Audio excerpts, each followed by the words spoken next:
I have Ethan's notes. I'm going to do my best, and you know I struggle in that area, to stay on topic and to stay on target.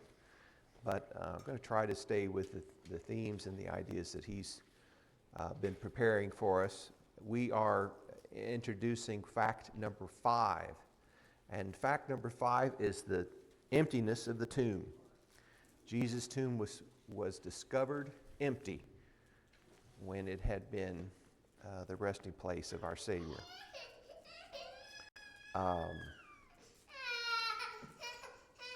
And some of this will sound familiar. We've obviously been talking about the empty tomb in the sense that we've already looked at some of the individuals who found the tomb empty first, the way they reported it, the way that their report was questioned. You had those that said, they didn't say, they just took off running. I got to see for myself. There's no way I'm taking anyone else's word for this. And we don't have the chance to do that. We don't have the opportunity to go run and see for ourselves the empty tomb and the linens set to one side folded, and the stone that was rolled away, and that the Roman guard that was not doing its job. And we'll talk a little bit about that. I think there's kind of an interesting point there that I've never really considered till preparing for this lesson. Does anyone want to read this morning and read that first paragraph for us? Do I have volunteers? Go ahead.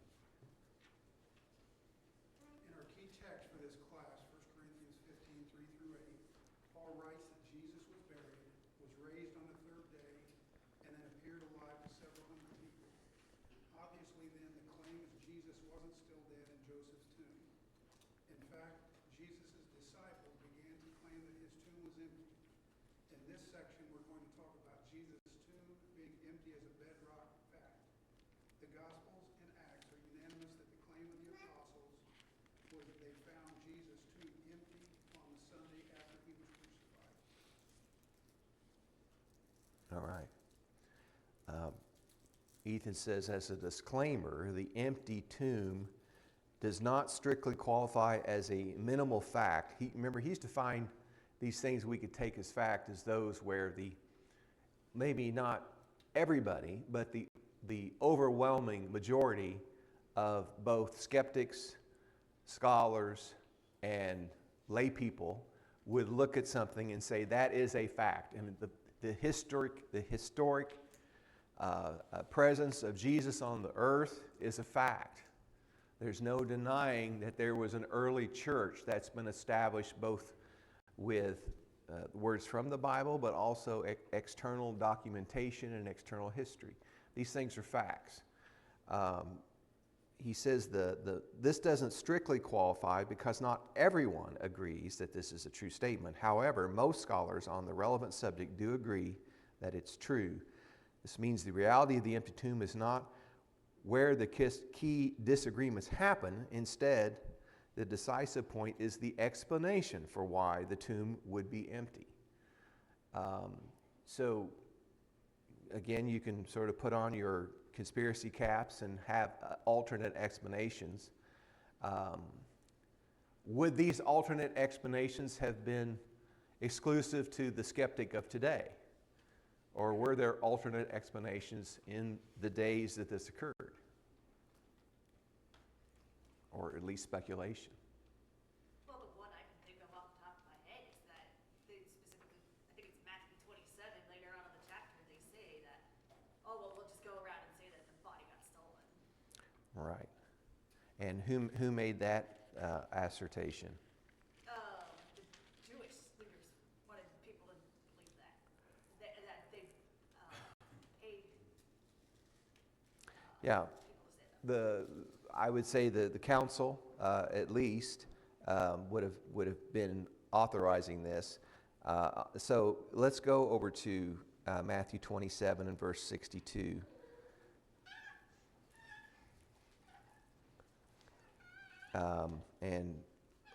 What did I say? Matthew 27, verse 62 through 66.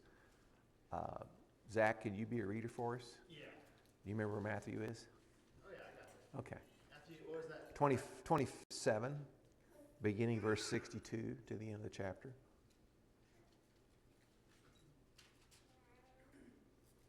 It's a big chapter. Okay. You said verse 62? Yeah. The next day, that is, after the day of preparation, the chief priests and the Pharisees gathered before Pilate and said, Sir, we remember how that impostor said, while he was still alive, After 3 days I will rise. Therefore, order the tomb to be made secure until the third day, lest his disciples go and steal him away and tell the people, He has risen from the dead, and the last fraud will be worse than the first. Pilate said to them, You have a guard of soldiers. Go make it as secure as you can. So they went and made the tomb secure by sealing the stone and setting a guard. Okay. I know a little bit more about the election security than most of you. I was the former chair of that committee in the Senate. The use of a seal, I'm sure, would have been very similar in practice in this day as we would use a seal today. So you can seal an envelope with let's say a sticker, or maybe even a dollop of wax, and you might press some sort of emblem and some sort of insignia into it. And what happens to that document that's been sealed that way? Yes? Prevented to have any forgery done to it. Okay, your intention is to prevent any forgery or misrepresentation of the contents inside. Also, it signifies who sent it. Like, you could have like anyone could pen something, and you'd have to know exactly their handwriting. But if you don't know their handwriting, then the signia would like tell you that it was for them for sure. Correct. Does that sticker or that seal in wax prevent you from opening the envelope? No. It's not a physical barrier, but it's an indication what? If you do dig into the envelope, what happens? You're going to know. You have to really mess it up a little bit. You've tampered with it, Yeah. and you no longer have that seal, that integrity, that this is the original closing of the document. In the world of elections, whenever they seal something, be it a document or even a database, it is a two-key operation, meaning you have to have two members of the majority parties there to signify that the document or the data bank or whatever it is, or the computers have been sealed.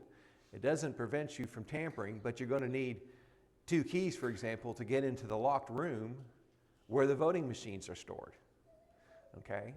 And every time that you open that locked room, you have those two keys, and you have the signatures on a board, a log, and that log would say, myself and Zach, we opened the computer storage room because we needed to run an update on the system for the next election. We would document that out. The seal in the tomb wasn't, in my imagination, a concrete pour, and let's set that thing up so that tomb will never be opened again. For one thing, it was the tomb of who? Whom? Who? Whose tomb was it? Joseph of Arimathea. And he had recently secured a hewn tomb. It's been carved out of solid rock. And what was the purpose of this tomb? From his perspective, why did he secure this tomb? For his family. It was for personal use. It was for his family. And the tombs of the first century were not single-use tombs. They would have had generations, potentially, of descendants of Joseph of Arimathea in this tomb. So you didn't pour concrete over it and seal it after you put one body in. That would be highly unusual and not according to practice. The seal was to prevent tampering. So either they did pour some wax over that and put some sort of insignia in it, something to mark that. That tomb was not an empty tomb when they sealed it. You like the choice of language here, or at least you should note the choice of language in Matthew 27. They said this man is he's a deceiver. Yes, verse 63. Sir, we remember that when he was still alive, that deceiver said, after 3 days I'm going to rise again. So if you're going to bury the one who claims to be deity, you better stick with your story and be pretty sure that you have now buried a deceiver, one who is not deity, if you think this scheme is going to work. Pilate gives answer to the Pharisees and the priests that gathered together in his office, the chief priest. I say gathered together in his office. I don't know if Pilate came to the council or they went to Pilate. I say they went to Pilate, just as a show of respect, but I don't know. But anyway, Pilate's answer to them says, we need to make sure that we secure this grave. And Pilate says, what? You have a guard. Go make it as secure as you know how. So there's already a standing order of a security detail of some sort that is at the disposal of the chief priest. Why didn't the chief priest post a priest watch and say, priest number one, you're from the time of the burial for 4 hours, we'll come relieve you. We'll get another priest. Priest number two will take a 4-hour shift, and so on. Why didn't they use high priest and the Pharisees? Don't they know how to watch a seal? Wasn't that a pretty simple effect, pretty thing? They don't have any combat experience, and they already have duties to perform. So they can... Okay, that's possible answers. I think there's another one that's a little more insidious. So read my mind. Who was Joseph of Arimathea? He's on the council. Is he sympathetic to Christ or not? Yes. So what happens if you post someone who is a member of the council and you don't know or you don't trust whether they are sincere in their traditions or whether they think there may be something to this Jesus, and say, I'd like to keep this story going, so my watch is 4 a.m. to 8 a.m. Why don't you guys show up at about 6:15? Now, that is total speculation on my part. But just given the nature of where this council is, they're afraid of the people, of course. They're afraid of losing their influence. But they're also, I would have to imagine, at this juncture, beginning to distrust one another as to where their loyalties lie. Because Joseph, I think he probably outed himself by accepting the body of Jesus for burial. And I suspected, again, just from what you know of people and what you know of the severity of what Joseph did, this raised quite a few eyebrows within the council. I could see one or two of the Pharisees or one or two or three of the priests saying, we need to have a special meeting because of this Joseph of Arimathea. He has turned his back on the council. He has accepted this Jesus, and we're not going to put up with that. I don't know if they scheduled that meeting and never had it. I don't know if they had that meeting and never reported it in the Bible. I don't know. And again, I'm making all this up. I want you to understand I'm making all this up. But it follows that they did not post amongst themselves, and I think there's a valid strategic reason why they did not do so. They had just witnessed within hours one of their own who, it's very likely that's the first time they had any inclination he was a follower of Jesus. He said what? Nicodemus also. Well, then Nicodemus as well.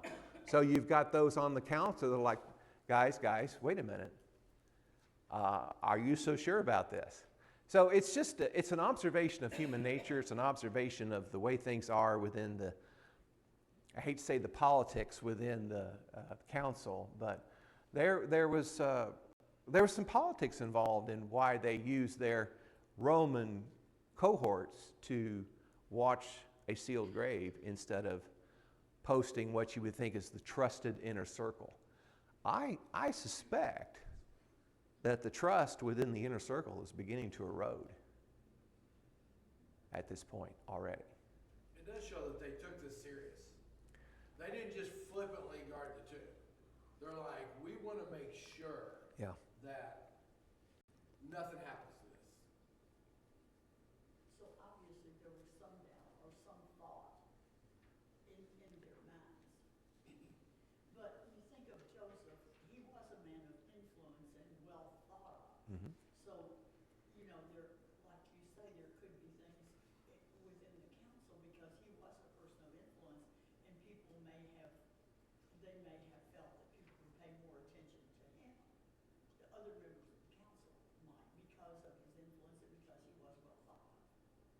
Yeah, I'm sure there were several that blinked and thought, I've always liked this Joseph. He's always been such a scholar and he's been such a contribution to our council. And here he is thinking there's something to this Jesus of Nazareth. It might have given a lot of people second consideration. Again, all this happens so rapidly, it's hard to know what passed through their minds, but there is belief that an empty tomb will send the wrong message. That's clear. And so they don't believe that he's going to walk out on his own power. The council does not, at least most of them do not. Some do. And I'm not sure they knew or not. I mean, let's just not forget that resurrection was still a pretty foreign idea, and although they may have acknowledged that he is God, he has the power to do what he's going to do, I find it interesting that the council says that in 3 days he would rise again. Now, what's the context of that statement? So Jesus was walking around and being shown the temple grounds, a week before his crucifixion? And he says, we'll tear down these stones and raise them up again in 3 days. So there were some who said, what? He's threatening the temple. He's going to destroy the temple. Well, he's an anti-God figure if he's going to destroy the temple. That's blasphemy. But that's not what the council heard. And I find that interesting too. Do you get that in the context? They realized he was talking about himself and making the claim that he could overcome death. And I thought that was actually, you have to give it to him for at least acknowledging that much, when you might say the common man was like, what's he talking about tearing down the temple? He doesn't, what's he going to bring an army against it? And again, even at that point, there were some of Jesus' disciples who were like, sign me up. I'm ready to march against the temple, tear it down so we can bring on the next dispensation, which is, the rising of the Messiah. If that's what it takes, if that's what he says we need to do, then I'm on board with it. There's a lot of confusion, and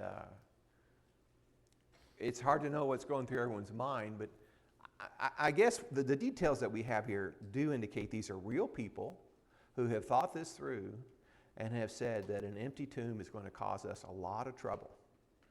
And so they went to extensive lengths to try to stop that from happening in the manner that they thought would discredit their treatment of Jesus as a deceiver. If he says he's going to rise again and he doesn't do it, well, this thing will peter out in just a few moments. People will forget his name and we'll move on, and history will forget him and all this. Is the emptiness of Jesus' tomb important to the resurrection? Is the first question. I guess the answer is yes. I'm looking for maybe a little more detail. Why is the emptiness of Jesus' tomb important to the resurrection? Because if you don't have an empty tomb, you don't have a resurrection. Yeah, you don't have an empty tomb, you don't have a resurrection. Is this a known place in time and history, the actual burial site of Jesus? Or at least during this time? This wasn't done in secret, was it? It seems as though there's enough notoriety around the crucifixion of Jesus and his preparation for burial and then ultimate burial. There seems to be enough knowledge that several individuals knew the site, knew where to go. And there was a Roman guard posted in the, you want to call it the cemetery, you can call it that. I don't know how many other graves were in the area of Joseph's new tomb, but they were often carved into the rock of a hillside or a, I don't know, you call that a rock face perhaps. I don't think it was just a standalone, and I believe that it is unusual to see guards posted in a cemetery, if you want to call it that. I don't think this was done in secret. The apostles never proclaimed a spiritual resurrection without it being a bodily resurrection. I think we see of all of the, most of the interactions between Jesus and his followers following his resurrection are to establish what? You can reach out and do what? You can touch the wounds. I'm hungry. You got anything to eat? Spirits don't talk like that. Yes, he did kind of pop in and out of rooms sometimes, which you go, huh, is he real? Is he not? But when he popped into a room, he was just as much a human flesh being as anyone else in the room. How he got through solid doors, I can't give you an answer for that, but he did. But when he was there in bodily form. There was never a claim that you could have a resurrection and still have a body in the tomb. Those were contradictory ideas. And the early, those 40 days of sightings, if you would say that, of Jesus confirmed that that was never an intended message. And the way Jesus handled it was to demonstrate his fleshly person was in their midst. And some said, you can't do that. Dead men don't walk again.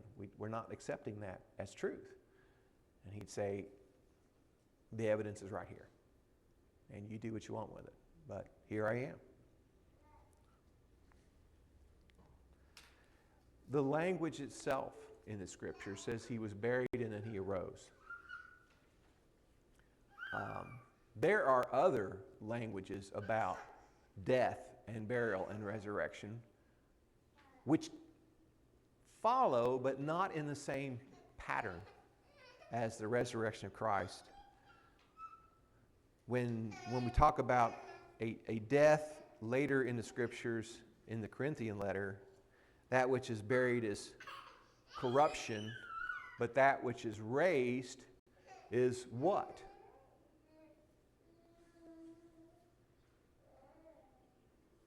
That which is buried is corruption, it will decay. That which is raised is what? Incorruptible. It's not necessarily going to be a physical manifestation of whatever it is you put in the ground, or the hewn rock tomb, or wherever it is, or buried at sea. And I've heard people talk about what happens to someone who dies in a fire or a big explosion, or they drown and the fish eat them.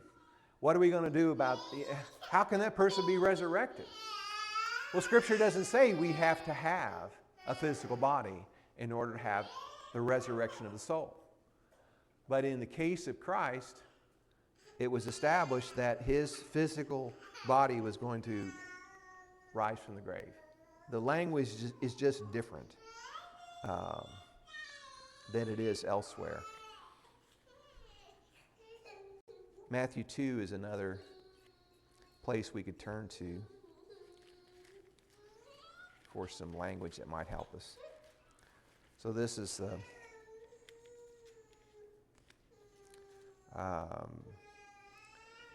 Day of Pentecost, Feast of the Harvest. And Peter is beginning to make his arguments for the resurrection. And he begins to talk of language of the prophet Joel. And he begins to talk of the language of King David.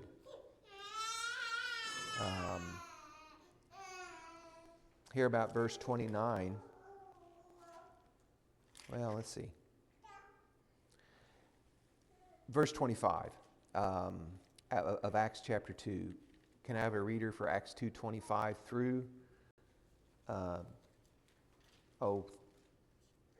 31, 32, 25 through 32? Volunteer? Yes, go ahead.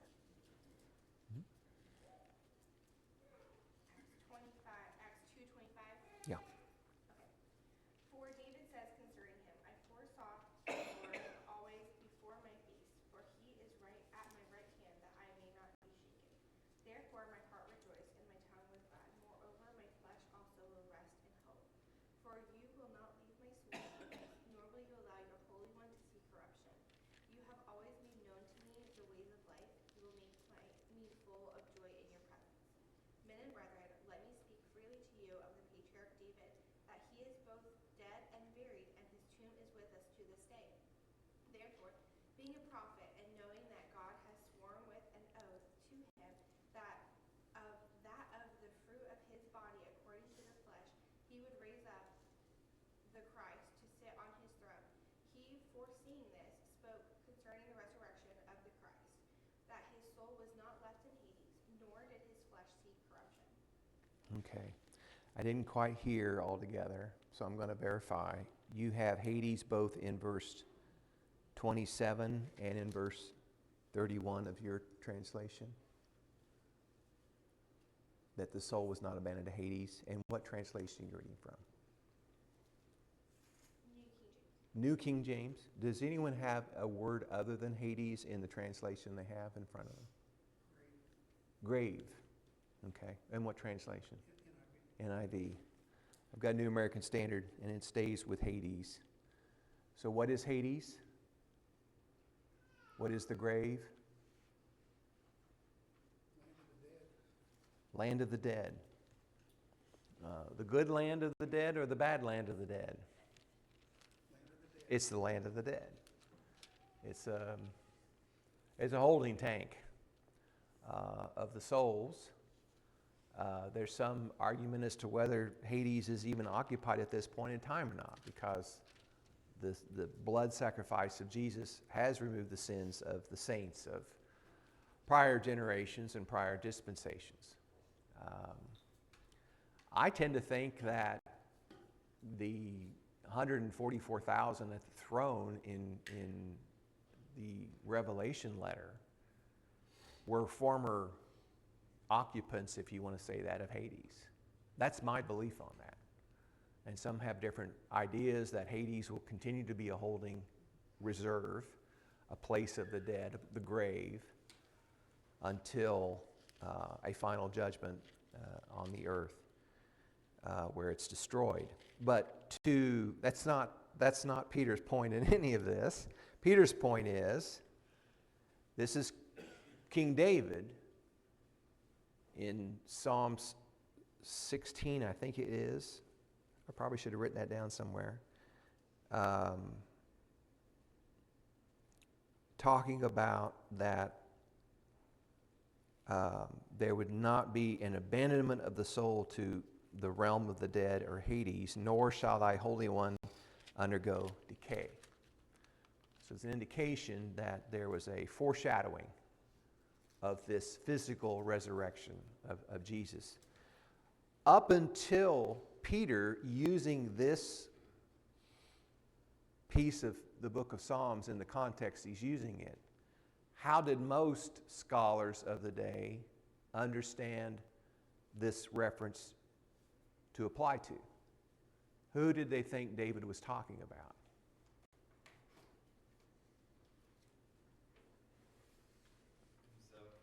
Most of the scholars would have said he's having a conversation about his trust in God, how he is, the one who is being guarded and protected in this language. And they would have struggled with some of the imagery here about how his soul will never see decay.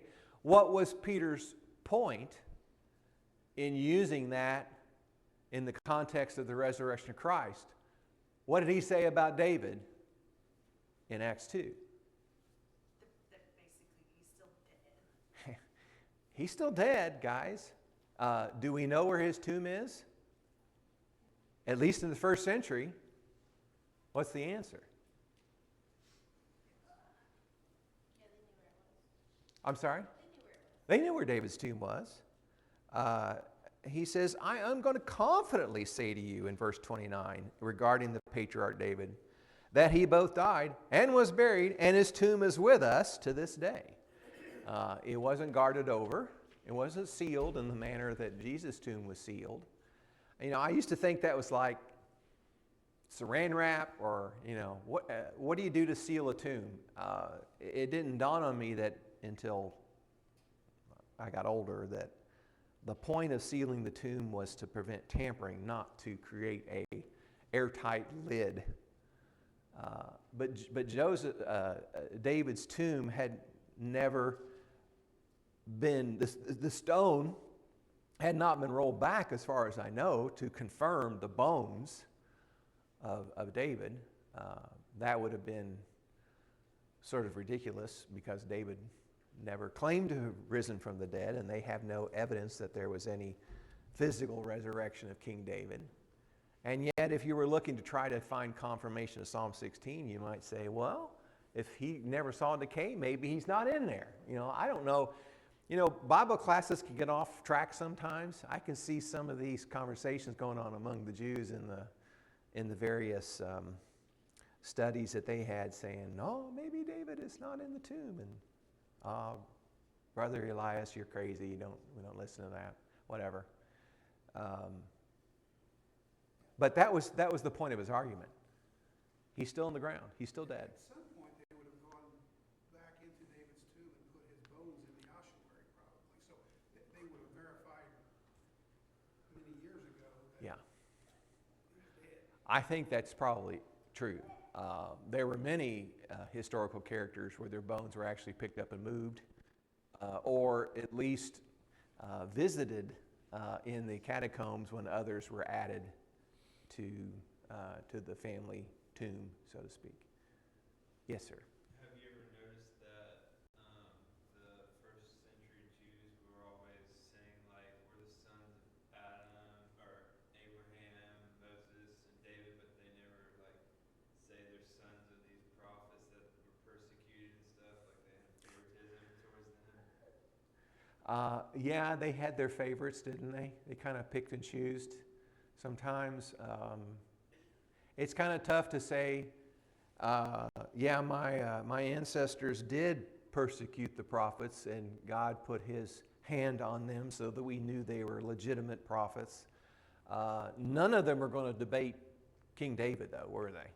He was like superstar, because he was the foreshadowing of the return of power, military strength to Israel, to Jerusalem, and so they pretty much hung on David's words pretty carefully. So the debate is not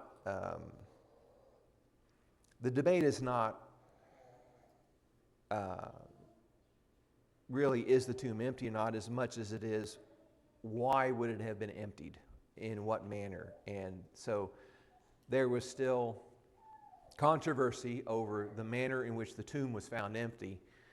But you did have Jesus making personal appearances before, doesn't the scripture say, at least 500 individuals over the course of time between his resurrection and his ascension?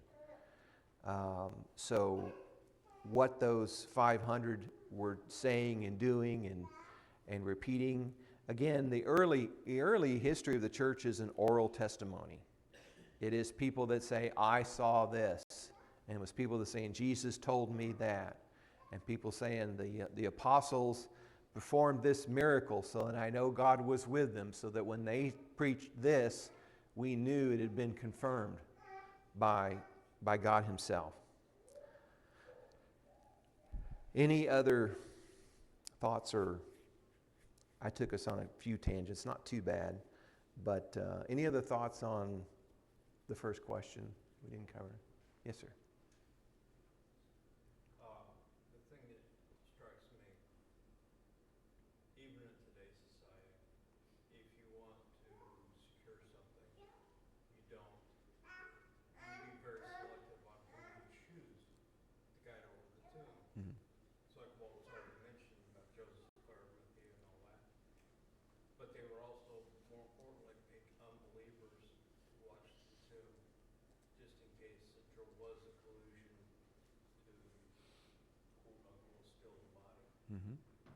Yeah, again, I think there was maybe even 3 points to the strategy of using their own guard cohorts.